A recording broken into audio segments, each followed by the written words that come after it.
السلام علیکم خواتین و حضرات، آج ہم آپ کے لیے غالب کی جو غزل لے کر آئے ہیں اس کا پہلا شعر ہے: محرم نہیں ہے تو ہی نواحائے راز کا،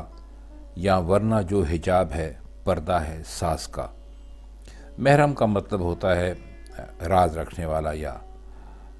جو کسی اور کے سامنے نہ آ سکے، مطلب وہ کسی کو بات آپ کی نہ بتائے، تو وہ محرم ہوتا ہے۔ اور نواحائے راز کا مطلب ہوتا ہے، نوا کہتے ہیں آواز کو، اور نواحائے یعنی بہت ساری آوازیں، اور حجاب کا مطلب ہوتا ہے پردہ۔ اور انہوں نے آگے چل کے اسی شعر میں یا ورنہ جو حجاب ہے پردہ ہے ساز کا،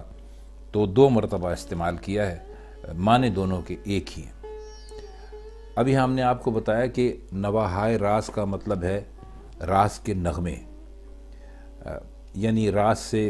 مراد حقیقت کے بھید میں حقیقت کیا ہے اس کے لیے۔ تو خواجہ حالی نے اس شعر کی شرح کرتے ہوئے لکھا کہ راز کے نغموں سے تو خود ہی ناواقف ہے، ورنہ دنیا میں جو بظاہر پردے نظر آتے ہیں وہ بھی کسی ساز کے پردے کی طرح بول رہے ہیں، بج رہے ہیں، اور یہ اللہ میاں کے جو بھید ہیں ان کو ظاہر کر رہے ہیں۔ شاعر کا مطلب یہ ہے کہ دنیا کی ہر شے حقیقت میں دکھائی دینے والی ہے،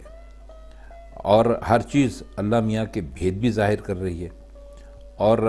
معرفت کے نغمے بھی سنا رہی ہے۔ مگر مسئلہ یہ ہے کہ انسان ان نغموں کا محرم نہیں،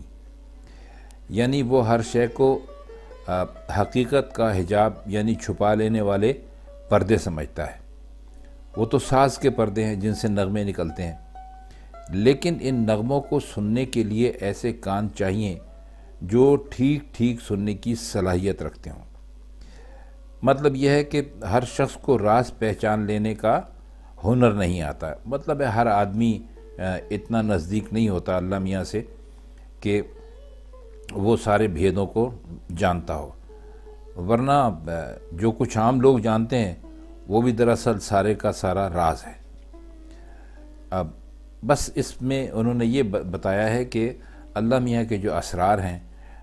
جو چھپی ہوئی باتیں ہیں، وہ اللہ کے خاص لوگ جو ہیں وہی ان تک پہنچ سکتے ہیں۔ دوسرا شعر دیکھتے ہیں: رنگ شکستہ صبح بہار نظارہ ہے، یہ وقت ہے شگفتن گلہائے ناز کا۔ رنگ شکستہ مطلب ہوتا ہے کہ اڑا ہوا رنگ، یعنی رنگ شکستہ اڑا ہوا رنگ، اور صبح بہار تو ظاہر ہے کہ بہار کی صبح، اور نظارہ دیکھنے کو کہتے ہیں۔ یہ وقت ہے شگفتن گلہائے ناز کا، وہ کہہ رہے ہیں کہ یہ وہ وقت ہے کہ جب جو ناز کے پھول ہوتے ہیں، طرح طرح کے پھول ہوتے ہیں، وہ کھلتے ہیں۔ اور یہاں رنگ شکستہ کو آپ اڑا ہوا رنگ، عاشق کا اڑا ہوا رنگ بھی سمجھ سکتے ہیں۔ تو وہ کہتے ہیں کہ محبوب کو دیکھتے ہی عاشق کا رنگ اڑ گیا، اور یہ اڑا ہوا رنگ ایک طرح سے بہار نظارہ کی صبح ہے، یعنی صبح کے وقت پھول کھلتے ہیں، اور وہ صبح جو عاشق کے رنگ شکستہ سے پیدا ہوئی، اس میں محبوب کے ناز نخرے کے پھول کھلنے چاہیے۔ اچھا، آپ نے دیکھا ہوگا کہ جب رنگ کسی کا اڑا ہوا ہوتا ہے تو ہم کہتے ہیں کہ اس کا رنگ پیلا پڑ گیا،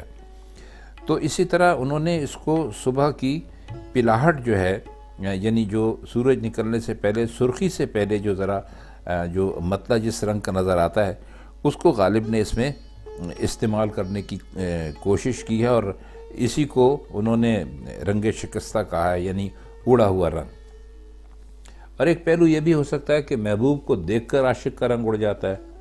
اور محبوب اس اڑے ہوئے رنگ کو صبح قرار دے کر اپنے ناز نخرے کے پھول کھلانے میں اور زیادہ کوشش کرنے لگتا ہے۔ تو چلیے اب اگلا شعر دیکھتے ہیں: تو اور سوئے غیر نظر ہائے تیز تیز، میں اور دکھ تیری مژہائے دراز کا۔ مژہ ہم آپ کو پہلے بھی بتا چکے ہیں کہ پلک کو کہتے ہیں، اب مژہائے دراز کا مطلب ہے، دراز کہتے ہیں لمبے کو۔ تو وہ کہتے ہیں کہ تیری مژہائے دراز یعنی تیری لمبی پلکیں۔ تو اس کو اس کی ہم کچھ شرح یوں کر سکتے ہیں کہ وہ اپنے محبوب سے کہہ رہے ہیں کہ تو غیر کو غصے کی نظروں سے دیکھ رہا ہے اور مجھے تیری لمبی پلکوں کی اس تکلیف سے دکھ پہنچ رہا ہے۔ یعنی غیر کا دل پتھر کا ہے، اسے چھیدنے میں تیری پلکوں کو جو زحمت ہو رہی ہے وہ میرے لیے تکلیف کا باعث ہے۔ تیری نگاہیں اس کے پتھر جیسے دل کے لیے نہیں بلکہ میرے نرم ملائم اور وفادار دل کے لیے ہی ہونی چاہیے۔ ایک مطلب یہ بھی ہو سکتا ہے کہ محبوب غیر کو تیز نظروں سے دیکھ رہا ہے، غیر سے مطلب ہے رقیب یا کوئی ایسا شخص جس کو کہ شاعر نہیں چاہتا کہ وہ اسے دیکھے، اور عاشق کو رشک کی وجہ سے دکھ پہنچ رہا ہے اور وہ برداشت نہیں کر سکتا کہ محبوب کے غصے یا توجہ کا رخ کسی اور کی طرف پھرے۔ یعنی وہ چاہتا ہے کہ اگر محبت سے دیکھے تب بھی مجھے دیکھے اور غصے سے دیکھے تب بھی مجھے دیکھے۔ تو آئیے اب اگلا شعر دیکھتے ہیں۔ سرفا ہے ضبط آہ میں میرا وگرنہ میں طومع ہوں ایک ہی نفس سے جاں گداز کا۔ سرفا کہتے ہیں فائدہ، کفایت شعاری یا خرچ کرنا، اور طومع کہتے ہیں لقمے کو یا نوالے کو۔ تو وہ یہ کہہ رہے ہیں کہ آہ کو ضبط کرنے میں میرا ہی فائدہ ہے، یعنی جو غم اور دکھ میں جو آہ نکلتی ہے اس کو ضبط کرنے میں میرا ہی فائدہ ہے، ورنہ میں اس ناتوانی اور کمزوری کے وجہ سے جان کو پگھلا دینے والے ایک ہی سانس کا رزق بن جاؤں گا، یعنی معمولی سی آگ ہی مجھے گھلا دینے کے لیے کافی ہوگی۔ اگلا شعر ہے کہ ہیں بس کے جوش بادہ سے شیشے اچھل رہے، ہر گوشہ بساط ہے سر شیشہ باز کا۔ گوشہ بساط کا مطلب ہوتا ہے فرش کا کوئی کونا یا حصہ، اور شیشہ باز کے معنی ذرا تھوڑے سے آپ کو سمجھنے کی ضرورت ہے۔ شیشہ باز یعنی شعبدہ باز۔ اب یہ پرانے وقتوں کی بات ہے، ان کا اشارہ ہے ان لڑکوں کی طرف جو پرانے وقتوں میں شراب خانے میں شراب پلایا کرتے تھے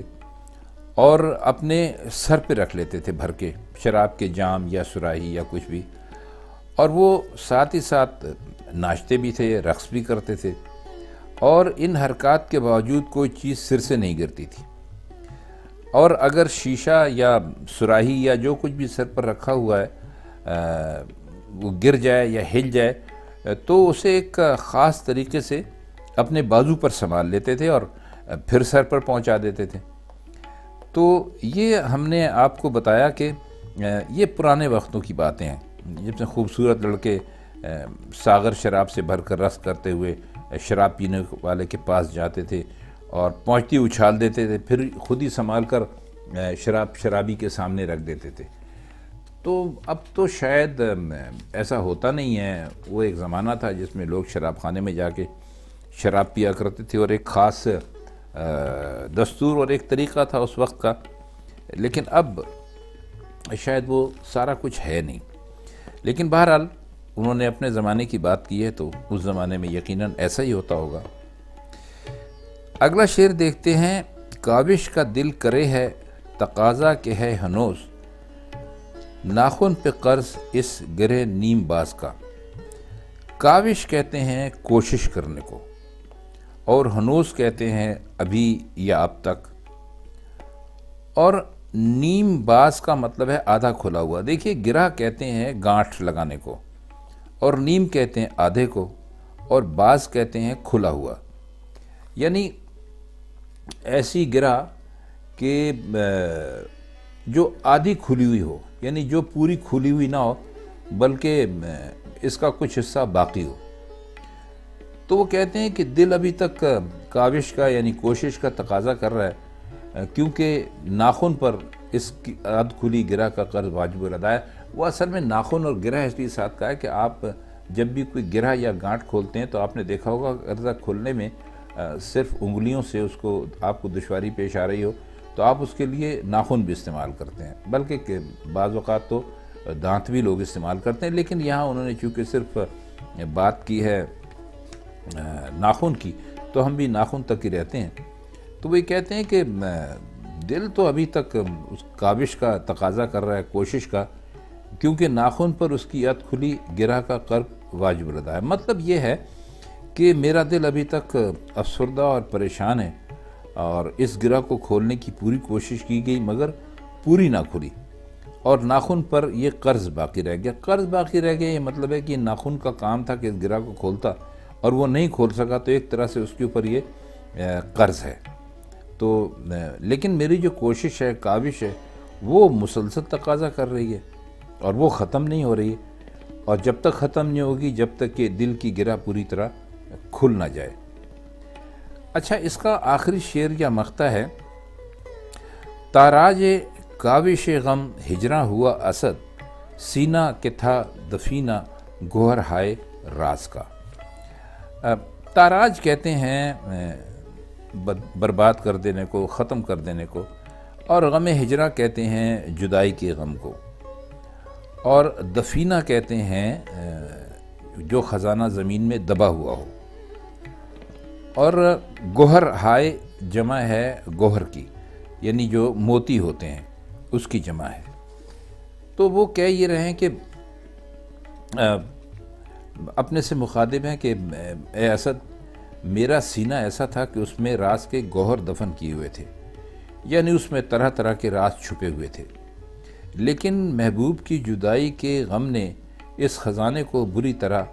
تاراج اور برباد اور ختم کر ڈالا۔ اب اس شعر کا مطلب جو ہے وہ یہ ہے کہ ایک طرح سے وہ اپنے آپ سے مخاطب ہیں،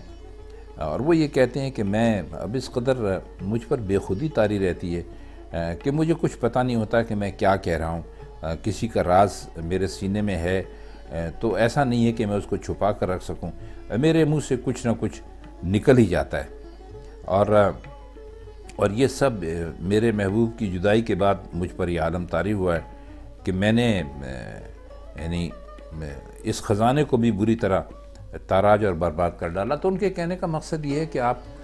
جب کسی کے عشق میں بہت بری طرح مبتلا ہو جاتے ہیں تو آپ اپنے آپ میں نہیں رہتے، اور آپ کو کچھ پتہ نہیں ہوتا کہ آپ کیا کہہ رہے ہیں اور آپ کیا کر رہے ہیں۔ تو خواتین حضرات، یہ آج ہم نے آپ کی خدمت میں غالب کی ایک چھوٹی سی غزل پیش کی۔ اگر یہ غزل آپ کی سمجھ میں آ گئی ہوگی تو ہمیں بہت خوشی ہوگی۔ تو پھر اب آپ سے ملاقات ہوگی کسی نئی غزل کے ساتھ کسی اگلی محفل میں۔ تب تک کے لیے اللہ حافظ۔